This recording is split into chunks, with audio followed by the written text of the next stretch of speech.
Hello lovely butterflies, welcome to this journal on Monday, week 154.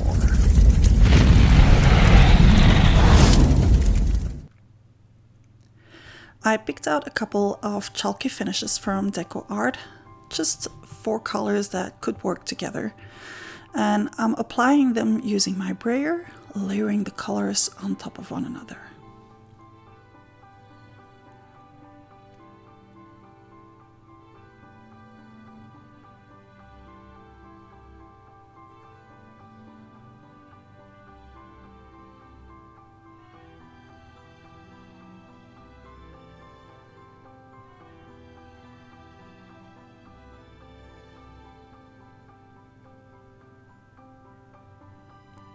So I did not meant to do that, obviously, but that's okay, just going with the flow.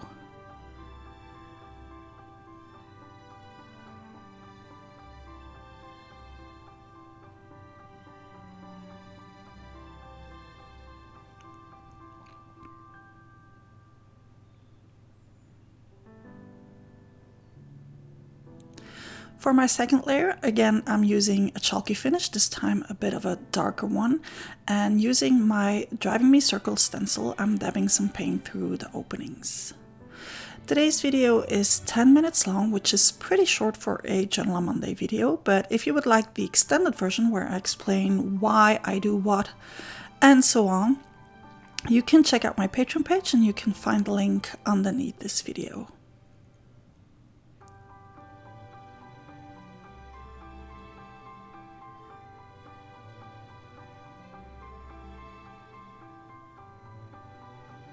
So yes, I have some paint that did not go exactly the way I wanted it, but that's okay, because that is just a background.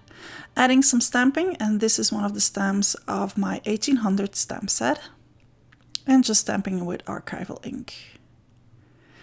Again, my series numbers, this is getting a signature thing. I'm adding it like everywhere. Going in with white premium acrylic, which is thicker, and my grid stencil. I'm just adding some accents here and there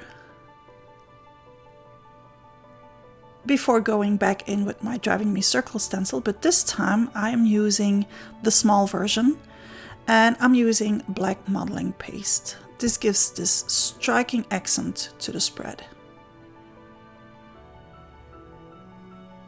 There you go, you can't go wrong with that, can't you? This does take some time to dry, so I needed some patience, but once it's dry, I can go back in again with those same colors that I've been using for the previous layers, that same turquoise chalky finish, and some black fluid acrylics. Just dabbing it on using my palette knife to add a bit of an edge to my spread. And while I'm at it, I might as well add some splatters. The stamp is from my Sinuosity stamp set, and again I'm using the premium acrylic from Deco Art to add some layering with the stamp. So when you do this, don't forget to clean your stamp right away. If the paint dries on the stamp, it might kill your stamp. This cambric was previously colorized with quinacridone gold to give it this rusty look. And if you haven't heard from cambric before, it's a kind of gauze which keeps its shape no matter how much you pull on it. That's why I like it so much.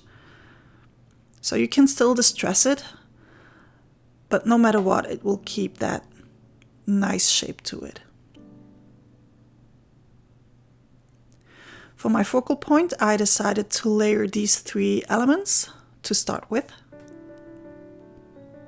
And then also one of my butterfly stickers, which are perfect for mixed media as they can take just about anything.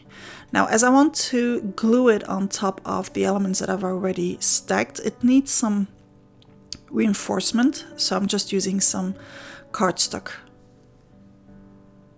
underneath it. Taking the white of the edge away with the stress ink, and while I'm at it, I might as well do the same on my art journaling spread, as well as on that piece of paper.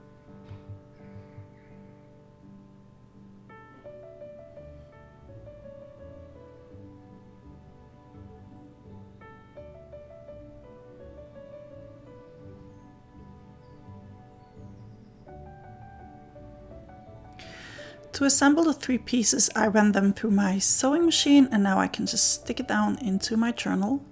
But it's a bit too long, so I'm just taking it apart again so that I can overlap it.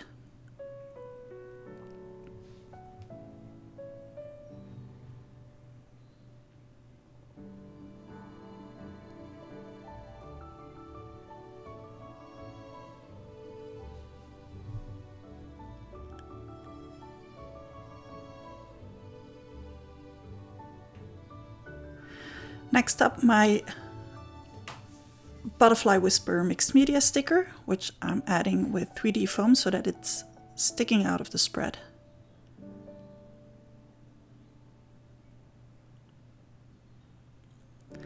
And of course some more black thread underneath.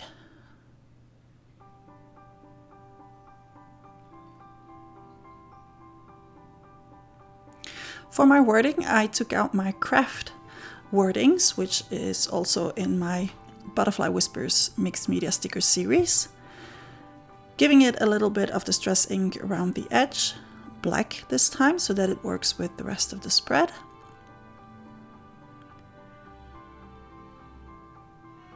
And because I want the word to stick out from the circle, it needs some reinforcement as well, because I have the 3D foam underneath my circle and I don't want my word to be folded underneath. So I'm sticking it to some craft paper before gluing it down.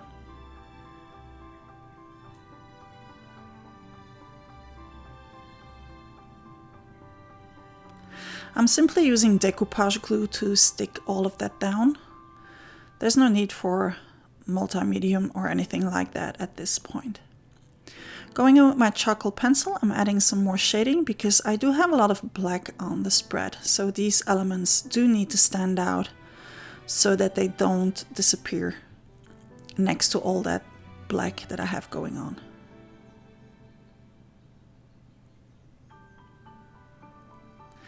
I'm missing some rust on this spread, so I'm going in with Quin Gold, which I am first diluting with water so that I can add it in splatters to my spread.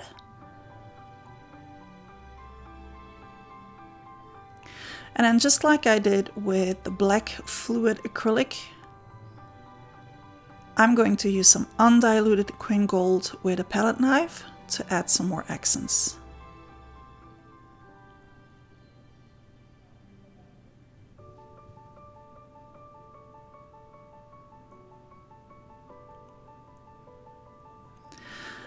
But again, this is not enough. I want some more rust going on. So I'm going in with an Inktense pencil, and this one is called Bake Earth, and it seriously looks like rust once you dilute it with some water. So I just trace it using my large circle stencil and then slightly blend it with some water. And as I have this done, I can add some drippage-like rust as well. So just scribbling a little bit with the pencil and then blending it with water again, it looks like there's rust that has been running over the paper. So my words aren't standing out enough to my liking, so I'm giving them some more black by doodling around them. And I'm doing this with a Unipen pen. So I thought I was done. I thought I could go in with the date stamp, but then I realized that I had this whole area down there where there wasn't enough happening compared to the rest of the spread. It felt not in balance to me. So I'm going back in with some more black modeling paste, just right in that area. The only downside of doing this is that I need some more patience for it to dry.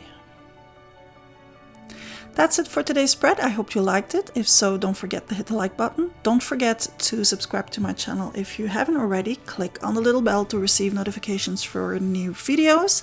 I'll see you back here next Monday. Thank you for joining me today. See you later. Ta-da!